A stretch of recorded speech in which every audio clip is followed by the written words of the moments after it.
ஆண்டவரும் இரட்சகருமாய் இருக்கிற ஆண்டவர் இயேசுவின் நாமத்தில் அருமையான கர்த்தருடைய பிள்ளைகள் யாவருக்கும் எங்களது ஏஜி சபையின் மூலமாக அன்பின் நல்வாழ்த்துக்களையும் ஆசீர்வாதங்களை அன்போடு கூட தெரிவித்துக் கொள்கிறேன். அருமையான கர்த்தருடைய பிள்ளைகளை, இது உங்கள் சமாதானத்தின் நேரம். அருமையான ஒவ்வொரு சனிக்கிழமை மாலை இந்த நிகழ்ச்சி நமது கிராஸ் டிவியில் வருகிறது. ஷாலோம் ஏஜி சர்ச் தூற்றுக்குடியின் என்கிற யூடியூப் சேனலிலும் வருகிறது.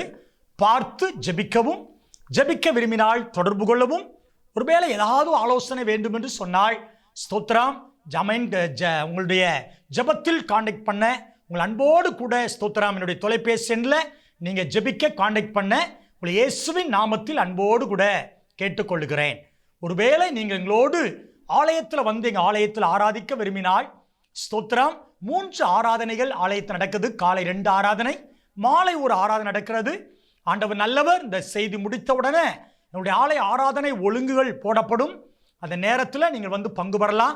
எந்த ஒரு ஆவிக்குரிய ஆலயத்திற்கும் நீங்கள் போகலைன்னா கண்டிப்பாக நீங்களோடு வந்து நீங்கள் ஆராதிக்க நீங்கள் வரும்படி, தேவனுடைய வார்த்தையை கேட்கும்படி, ஜெபிக்கும்படி அன்போடு கூட உற்சாகப்படுத்துகிறேன்.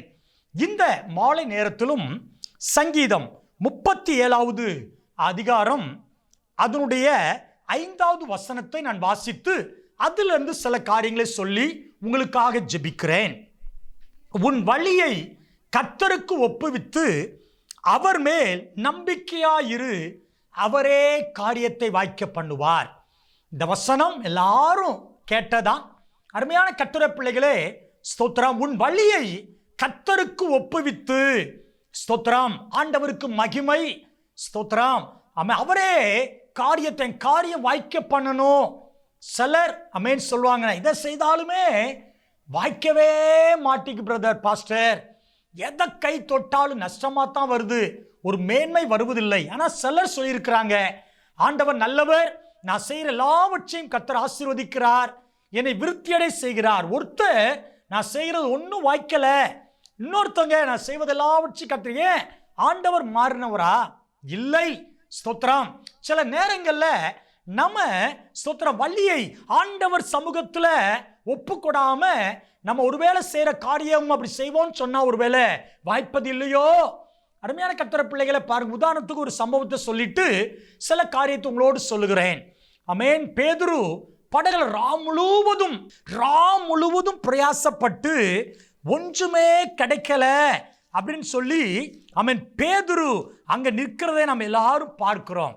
ஸ்தோத்திரம், லூக்கா சுவிசேஷம் 5வது அதிகாரம் அதில் பாருங்க. ஸ்தோத்திரம், அதற்கு சீமோன், ஐயரே, ராம் முழுவதும் நாங்கள் பிரயாசப்பட்டும் ஒன்றும் அகப்படவில்லை, ஆகிலும் உம்முடைய வார்த்தையின்படியே வலையை போடுகிறேன் என்றான். அருமையான பிள்ளைகளே, காரியம் வாய்க்கல. இவங்க எல்லாம் எக்ஸ்பீரியன்ஸான சீசர்கள், மீன்பிடி தொழிலில் எக்ஸ்பீரியன்ஸான ஆட்கள். இயற்கை எப்போ காற்றடிக்கும், எப்போ மழை பெய்யும், எப்போ கடல் கொந்தளிக்கும், எப்போ என்ன நடக்கும்னு சொல்லுகிற எல்லாவற்றையும் அறிந்தவர்கள், பல ஆண்டுகள் அனுபவம் உள்ளவங்க. தங்களை நம்பி, தங்கள் படவை நம்பி, வலைகளை நம்பி, தங்களை நம்பி கடந்து போறாங்க. ஏன் நம்முடைய காரியங்கள் சிலத்தில் வாய்க்கப்படலை? என் வழி ஒருவேளை என் சுயத்தை நம்பின வழியா இருக்கலாம். ஸ்தோத்திரம், அதான் ஆண்டு சொன்னா, உன் சுய புத்தியின் மேல் நீ சாராமல், ஆண்டவருடைய வேதம் அழகாக சொல்லுகிறது, உன் சுய புத்தியின் மேல் நீ சாராம ஆண்டவரை மாத்திரம் பற்றிக்கொள்ளுவாய் என்று சொன்னாள். நிறைய நேரத்தில் நம்ம சுயத்தின் மேல நம்ம நம்பிக்கை, என் திறமை, நான் திறமையான ஆளு, நான் செஞ்சா எல்லாம் செஞ்சு முடிச்சிருவேன், நான் நல்லா ஸ்தோத்திரம் அதை பண்ணிடுவேன் இதை பண்ணிடுவேன், நம்ம சுயத்தின் மேல நம்பிக்கை வச்சு நம்ம வழி ஆண்டோட ஒப்பு கொடுக்காம சில இடத்துல முயற்சி பண்ணும்போது அங்க சில இடத்துல அது வாய்க்காமல் போய்விடலாம். உதாரணத்துக்கு சொன்னேன், லூக்கா சுவிசேஷத்துல பேதுரு ஒருவேளை தங்கள் அனுபவத்தை நம்பி கடந்து போனாங்க, ஒன்றுமே கிடைக்கல.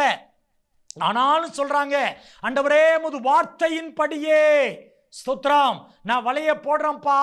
அப்படின்னா பாருங்க, ஆண்டவர்கிட்ட என் வழியை ஒப்பு கொடுத்து, நான் எப்பவும் சொல்லுவேன், சின்ன பிள்ளைய போல ஒவ்வொரு நாளும் நம்ம ஆண்டவர்கிட்ட முழங்கால் படியிட்டு இன்னைக்கு செய்ய வேண்டிய எல்லாவற்றையும் ஆண்டவர்கிட்ட சொல்லிருங்க. நீங்க செய்ய போற வேலை, ஸ்தோத்திரம் செய்ய போகிற காரியங்கள் ஸ்தோத்திரம் எல்லாவற்றையும் ஆண்டவர்கிட்ட நைட்டு வரைக்கும் இருக்க ப்ரோக்ராம்ஸை ஆண்டவர்கிட்ட சொல்லுங்க. இதெல்லாம் மகிமையாய் வாக்கிய பண்ணுங்கப்பா.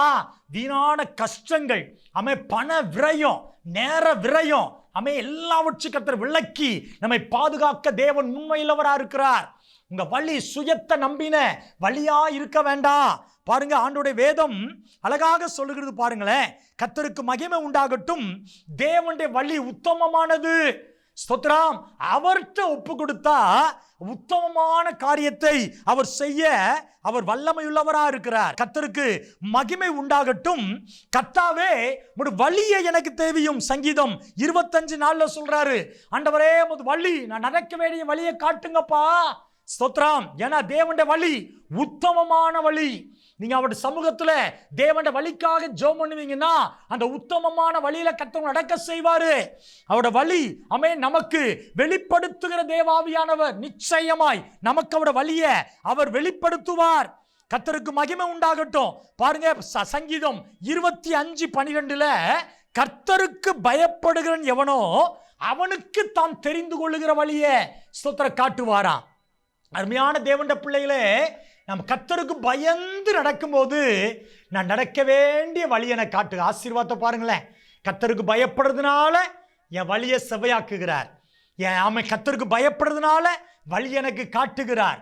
கர்த்தருக்கு பயப்படுறதுனால நிறைய நன்மைகளை தேவன் வாழ்க்கையில கொடுக்க விருப்பப்படுகிறார்.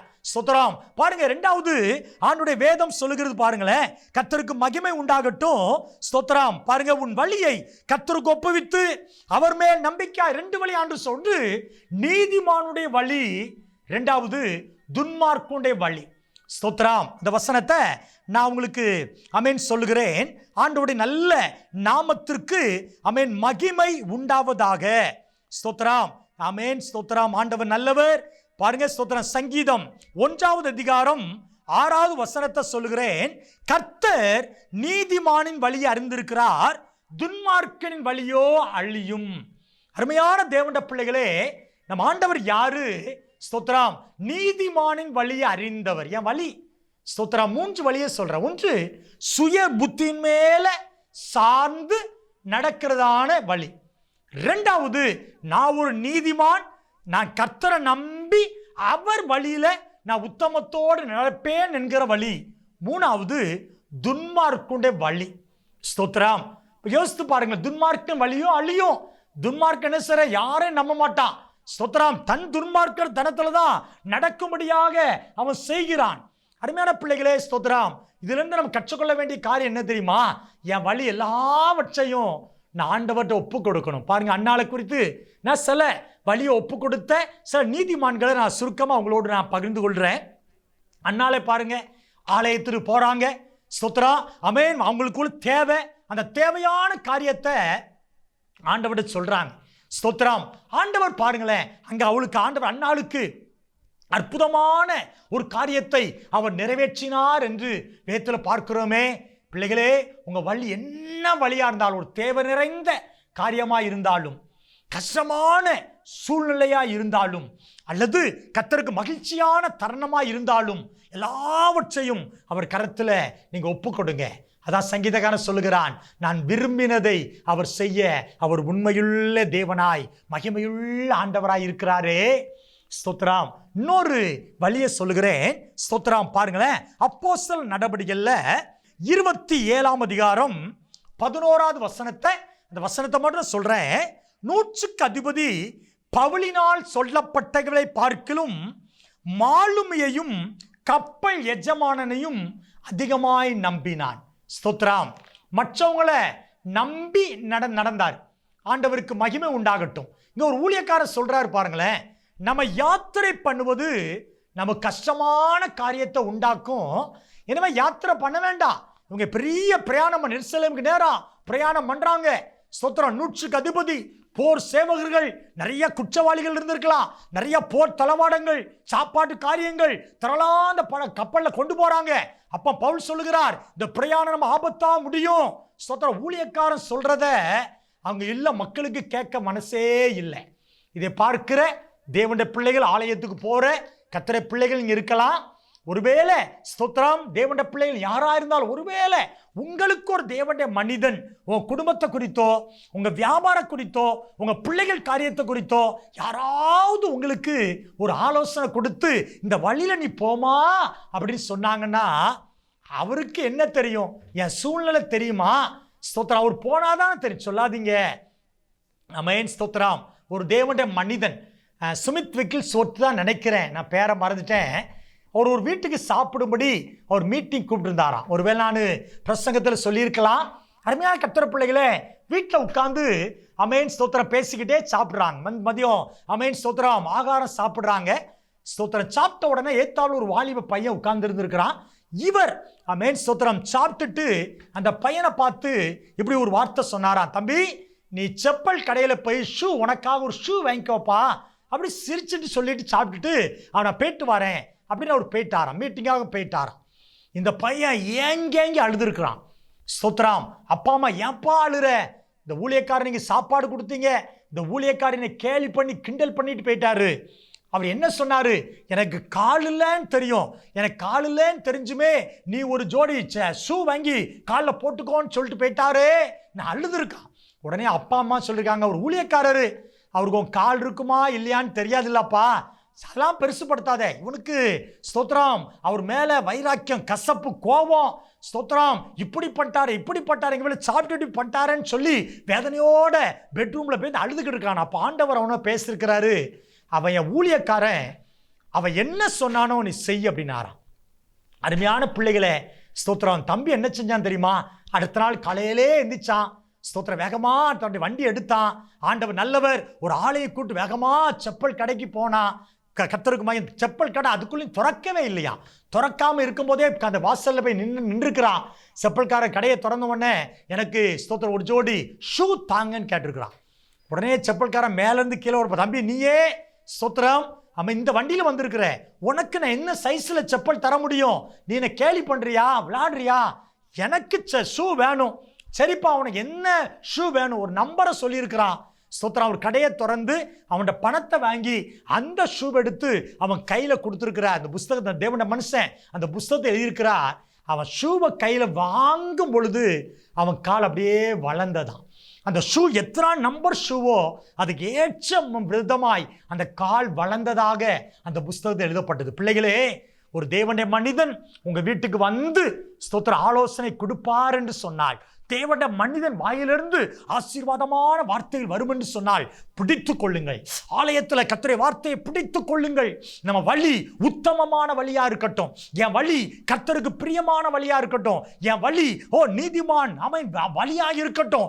துன்மார்க்கனை போல தன் இஷ்டத்துக்கு போகிற வழி அவன் நான் சுயமா யோசித்து செய்கிற வழி என்னை விட்டு மாறட்டும்.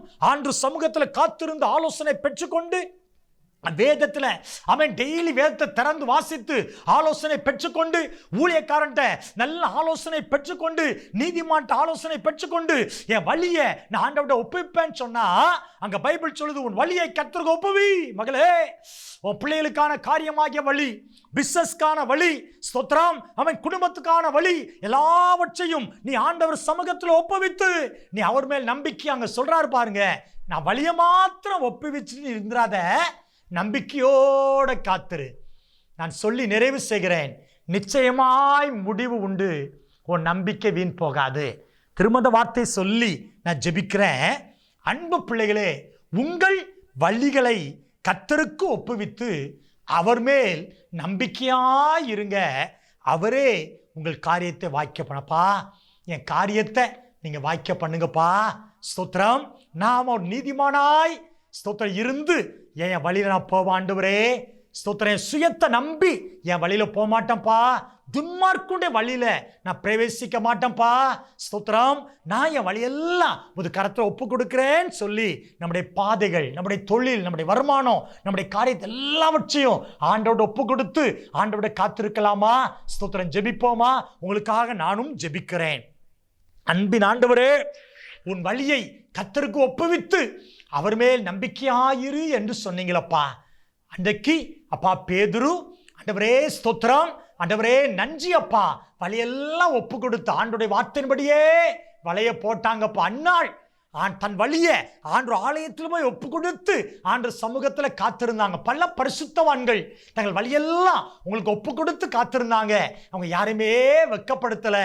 அவங்களை ஆசீர்வதித்த தேவன் இந்த கிராஸ் டிவி மூலமாக, அப்பா இந்த யூடியூப் மூலமாக இந்த வார்த்தை கேட்குற ஒவ்வொரு வழிகள் ஆண்டவர் குறைவாக இருக்கலாம், நிறைவாக இருக்கலாம், துக்கமா இருக்கலாம், சந்தோஷமா இருக்கலாம், ஆண்டவர் நெருக்கமா இருக்கலாம். எல்லா வழியும் உமது கருத்துல ஒப்பு கொடுக்கிறோம். இந்த பார்க்கிற எல்லாரையும் ஆசீர்வதிங்க. வியாதி உள்ளவர்கள் வியாதி மாறட்டும். வேதனையோடு கூட இருக்கிற பிள்ளைகள் வேதனைகள் நீங்கட்டும்.